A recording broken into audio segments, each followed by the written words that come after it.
Hello from the Andueza studio live at ICSG 2016. My name is Ade, and joining me today is Andueza Amann, partner at Deloitte. Anna, to kick things off, let's talk about smart cities. There's a big focus at ICSG this year globally, but more importantly in Turkey. So why are smart cities such an exciting opportunity at the moment? Well, look, smart cities is something that everybody is talking about. What is after that is a big market, and a big market that has been assessed by many people, saying, well, for example, UK government is assessing this market in 2020 up to $250 million in smart grid solutions, taking into account new businesses related to engineering, to telecom, to IT solutions, to even consultancy services, and all these package of different companies and different spin-offs and different solutions are really creating this wealth market up to even $500 million that is estimated by 2030. So it's a big market. And why is so important? Because the municipalities have realized that they have to take the lead in all this. It's not a question only of bringing new tech and bringing new devices to the city, but it's a question of managing them. And a question of managing them means not only infrastructure, not only investment, but also taking advantage of the data that is after all this. And the cities have realized that if you are able to manage the data, you will be able to plan better, you will be able to predict what is going to happen in your city before it happens. And that's why the opportunity of bringing a new wave or invention or innovation in the city is in all the speeches of all the mayors today. Well, that begs the question, obviously, with a data-driven society, right? Yeah. To really take advantage of smart cities, do you then need to re-architecture our urban environment? Is there a need to redesign, the city as is to embrace the smart city of the future? Well, that's the first thing that everybody thinks about. I think that it depends. Not all the cities have the same roadmap. It depends on what you are now, where you are now, what's the diagnosis of your city. There are cities that are very well planned, very well urbanized, and their challenges are different. Has to do with poverty, has to do with traffic jams, or has to do with environmental issues, and not exactly with urbanization of the city. So what is important is, first of all, not to use the city as a lab, just for the sake of being a lab, a technological lab. What you have to do is to use technology to improve your weaknesses and to foster your development, and also to bring new players to the city. That means new companies, new entrepreneurs, new solutions that solve your problems. So the urbanization can be something that is necessary to rebuild, to refurbish, to become a city with a better quality of life. But this is not the only thing. The thing is, first of all, mayors should think about building up their own strategy related to their challenges in the future.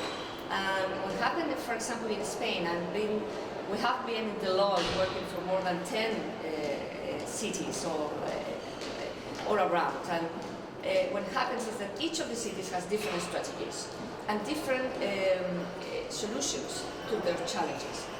They started investing in pilot projects with sensors, making, for example, evaluation of the environmental issues in Santander, for example, or bringing new apps to the tourism, for example, in Barcelona.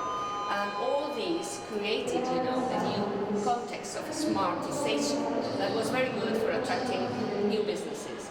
But the thing now is, okay, but now we have to think about the future. What we say here in Deloitte is that municipalities need thinkers, not only actors. We need thinkers and strategists that can ask questions as, what if? What if, for example, the expectation of life comes up to 120 years? What if? What happens in the cities? What if there is no fuel car and they are all electric? Or what if, for example, there is no ownership of the cars are rented?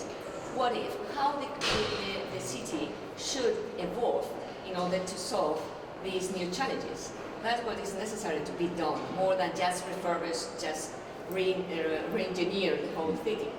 Okay, but I know you said it's not just about doers, we need big thinkers as well. But the reality is people react to instant impact, people react to the reality, when they can actually see proof. Barcelona has shown some of those examples in terms of pilots. But from your wide experience and what you've seen, how can cities really make an impact, a positive impact, and quite quickly as well? Okay. Yeah. Well, we have to, take into account the short term and the long term. What is true is that there are challenges today that has to be solved, and the increase in the number of population per city, specifically the big ones, is amazing. It's an amazing challenge. So, the short run, if you see what's the foundation for smart, has come from energy, for smart energy, first of all, and for digitalization of the city in terms of bringing new apps to the citizen, to be the citizen, to have the citizens being participating in the city. That's the foundation. Now there are different blocks of activities and investment that are necessary to be done. It has to do with waste, with water, with traffic and mobility, with safety. All these big blocks are necessary to be addressed in a short run. There are cities that have specifically promising waste, and there are others that have specifically issues in safety. So that's why in the short run it's necessary to put in place two things. We always talk about two things, not only technological investment, but also behavioral investment. We have to invest in the cities, in the citizens, in people that can really use the digital society, the digital devices. Because if you don't have citizens that really download their apps and they don't use this data for implementing for developing their shopping or for asking for new services, if you don't participate in all that, the impact of the smart will be low. So you have to invest in technology and in people as well. It's quite interesting you say that because on a people perspective, people change, people's mindsets change. We've seen cities that have at one point thought about urbanization and design and have changed more to looking at just more about usability. And then technologies change, technology standards change. I guess the question I'm getting to is quick tactical advancements. Is it possible to make these sort of short-term or how do you say immediate smart city improvements without a trade-off on long-term objectives? Yeah. Yes, it can be done, and I think that's the way to do so. The long term has to do with the changes in behavior, and that's what is perhaps more difficult for authorities. But you have to, make a roadmap, a strategic roadmap for all these in your city. We say that, I said before that we need thinkers, but we also need anthropologists, people that can understand the behavior of people, and talented, skilled people that gives idea of how I can really affect the behavior of my people. This anthropologist has, a big role in the cities as well. And there are different tools that we can use. Gamification, for example, to make the people be involved in the gaming of new services and all this that could help in the changes of behavior. But coming to the point, you asked me, the long term should be balanced with the short term. In several cities in Spain, the smart city implementation has started by pilot projects with sensors established or put in different places around the city. And these pilots, some of them, were scalable. If you can scale this pilot project to the whole of the city, you are in the right path.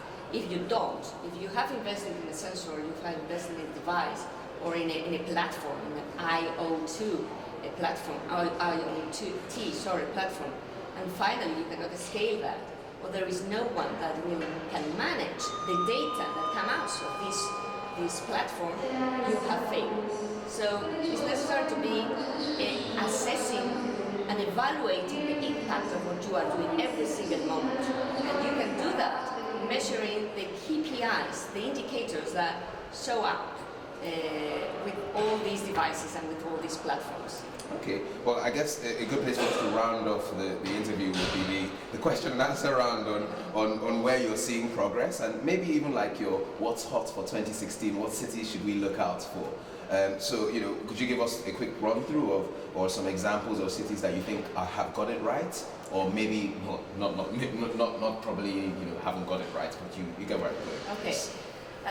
I'm more close to the Spanish ones because I'm coming from Spain and my clients are over there.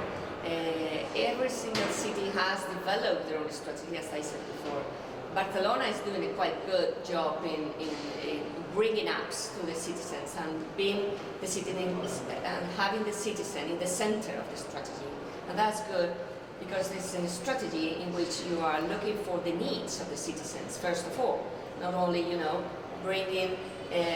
bringing platforms that the operators or the vendors are selling to you, but now they even, have a think about how the citizens can be improved by these apps and these digital solutions.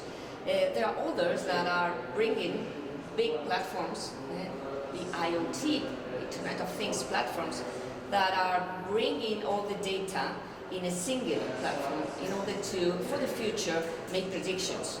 That happens in Coruña or in Madrid. And the question here is how they are going to use this data. And we are talking about big data. Yeah, big data. Why is big data? Because it comes from different sources, it's heterogeneous, it's flexible because it's real-time data.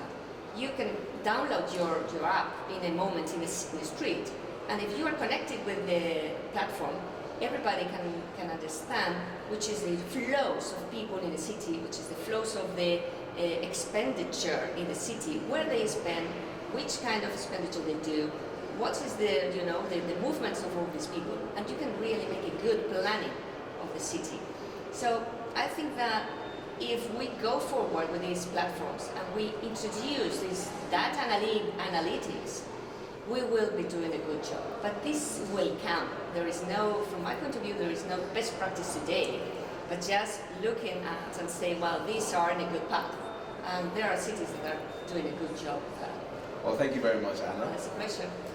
And thank you as well for tuning into this interview. If you'd like to hear more musings on smart cities, big data analytics, and maybe even smart energy, kindly check out the other videos on your screen.